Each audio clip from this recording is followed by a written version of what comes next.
Isa pa lang. Ayun, isa. Ano sa dulo, lumalabas eh.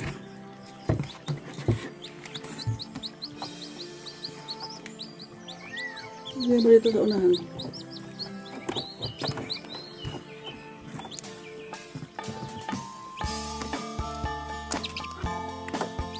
Ayan.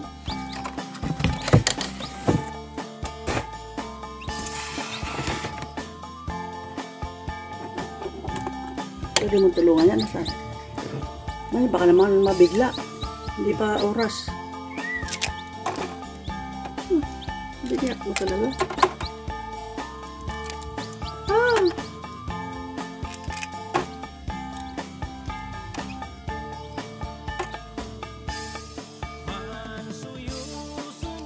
Oras na lang ba binibilang yan o baka isang araw pa yan bago lumabas?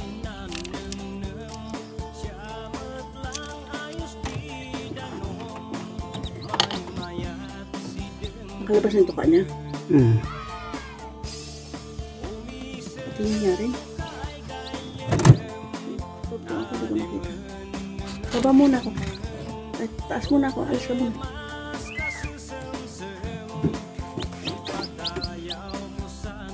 Yan yung isa nakalabas na, oh. Wali. 5 na yung napisa, eh. Iinit, mainit.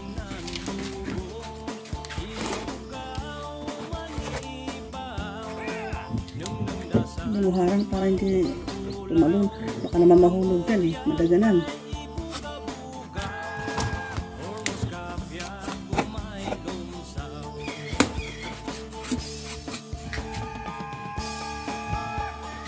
Nih, hawakan ko.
Oy, kuting. Ganda.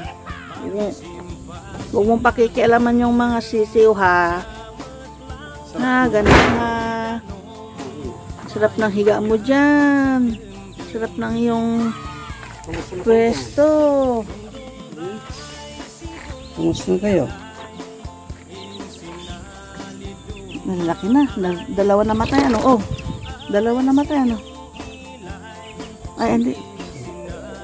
Yung hindi na-hats, walang namatay. Puro buhay lahat yan. Ah. Kaya lang yung hindi na-hats, isa.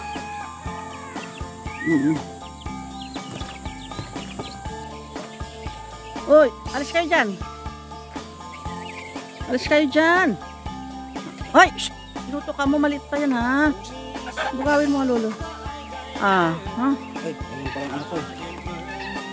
Yan, dito naman nakalagay ngayon yung ano, yung wala pang 1 month na sisiw, yung mga bagong pisa, hanggang 1 month, dyan sila.